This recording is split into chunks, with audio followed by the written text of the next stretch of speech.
Welcome to my channel. તો હાલમાં શ્રાવણ મહિનો ચાલી રહ્યો છે, તો ઘણા લોકોને ફાસ્ટ હોય મારી જેમ, તો ફરાળમાં થવા એવી રાજગરાના લોટની સુખડી આજે બનાવીશું। આ સુખડી ખાવામાં બી એટલી સ્વાદિષ્ટ હોય અને એનામાં ભરપૂર માત્રામાં કેલ્શિયમ બી હોય છે।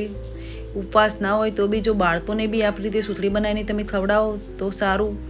તો સુખડી બનાવવા માટે મેં અહીંયા 2 વાટકી રાજગરાનો લોટ લીધો છે, 1 વાટકી ઘી, 1 વાટકી ગોળ અને થોડા કાજુ બદામ પિસ્તા લીધા છે। તો અહીંયા કઢાઈ લઈ લીધી। કઢાઈમાં આપણે ઘી ગરમ કરી લઈશું। ઘી ગરમ થાય એટલે સાથે જ આપણે રાજગરાનો લોટ અંદર નાખી એડ કરી અને એને ઘીની અંદર શેકીશું। આને આપણે મીડિયમ ફ્લેમ ઉપર શેકતા રહેવાનું, સતત હલાવતા રહી। તો રાજગરાનો લોટ શેકવામાં વાર નહીં થાય, 5 થી 6 મિનિટમાં સારી રીતે શેકાઈ જશે।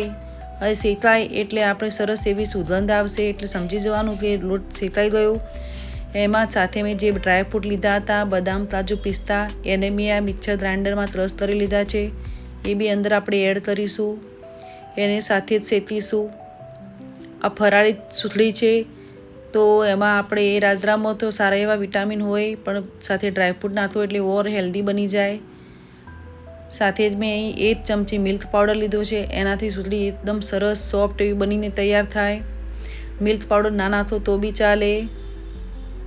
તો અહીંયા સુખડી સરસ એવી શેકાઈ ગઈ છે, થોડો કલર બી એનો ચેન્જ થઈ ગયો। તો એ ટાઈમે આપણે અહીંયા ગોળ નાખી અને જ્યાં સુધી ગોળ મેલ્ટ ના થાય ત્યાં સુધી શેકવાની। તો અને આ સાથે જ આપણે 1/2 ચમચી ફ્લેવર માટે ઇલાયચીનો પાવડર નાખ્યો છે। આને આપણે જ્યાં સુધી ગોળ મેલ્ટ થાય ત્યાં સુધી શેકી લઈશું, અને સુખડી ગરમ હોય એટલે ગોળ મેલ્ટ થતાં બી વાર નહીં લાગે। તો અહીંયા આપણી સુખડી સરસ તૈયાર થઈ ગઈ। હવે ગેસની ફ્લેમ બંધ કરીને બી આપણે 30 સેકન્ડ સુધી આ રીતે ચલાવતા રહીશું, જેથી નીચે થોડી દાજે નહીં, કારણ કે કઢાઈ ગરમ હોય। તો સુખડીને આપણે પહેલેથી જ મેં ઘી લગાવેલી થાળીમાં આ રીતે નીકાળી લેવાની। તો સુખડી બનતા બિલકુલ વાર નથી થતી અને ખાવામાં એટલી હેલ્ધી હોય। તો આપણે બાળકોને બી આ રીતે સાદી સુખડી બનાવીએ ઘઉંની, એનાથી તો રાજગરાની સુખડી બનાવીને ખવડાવીએ તો એકદમ હેલ્ધી હોય છે ખાવામાં। અને થોડી ઠંડી પડે એટલે આમાં આપણે આ રીતે કટ કરી લઈશું। મેં સ્ક્વેર શેપમાં કટ કરી લીધા છે। તો સુખડી આ બનીને તૈયાર છે એકદમ ખાવા માટે। અને આ સુખડીને આપણે સ્ટોર કરીને બી રાખી શકીએ, અને કંઈ થાય નહીં, અઠવાડિયે સ્ટોર કરીને તમે બી રાખી શકો। અને ફરાળમાં ખાવા માટે બેસ્ટ ઓપ્શન છે રાજગરો। રાજગરાને આપણે લાપસી બી બનાવતા હોય, પણ આ રીતે સુખડી બનાવીએ તો આને સ્ટોર કરી શકીએ, કારણ કે આમાં આપણે પાણીનો ઉપયોગ નથી કર્યો। અને સુખડી ખાવામાં એકદમ જ સરસ ટેસ્ટી એવી બનીને તૈયાર થઈ છે।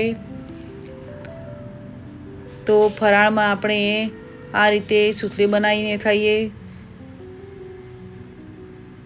તો એકદમ સારું। અને સાથે સાથે રાજગરાનો શીરો બી બનાવી શકીએ। ઘણી બધી આઈટમો બનતી હોય છે, રાજગરાની પૂરી બી બનાવતા હોય, પણ આ રીતે મેં સુખડી બનાવીને તૈયાર કરી છે। આની હવે એક એરટાઇટ કન્ટેનરમાં આ રીતે ભરી અને સ્ટોર બી કરી શકાય, એટલે તે અઠવાડિયું સુધી ચાલે। જ્યારે બી તમને ભૂખ લાગે એટલે આ રીતે 1 પીસ ખાઈ લો તો તમારું કામ બની જાય। તો જો મારી આ રેસીપી ગમી હોય તો મારા વિડીયોને લાઈક, શેર એન્ડ સબસ્ક્રાઈબ કરવાનું ના ભૂલતા, અને બેલ આઇકનને પ્રેસ કરવાનું, જેથી નવી રેસીપી આવે એની નોટિફિકેશન મળે। તો આજે તૈયાર છે મારી સુખડી। અને થેન્ક યુ ફોર વોચિંગ।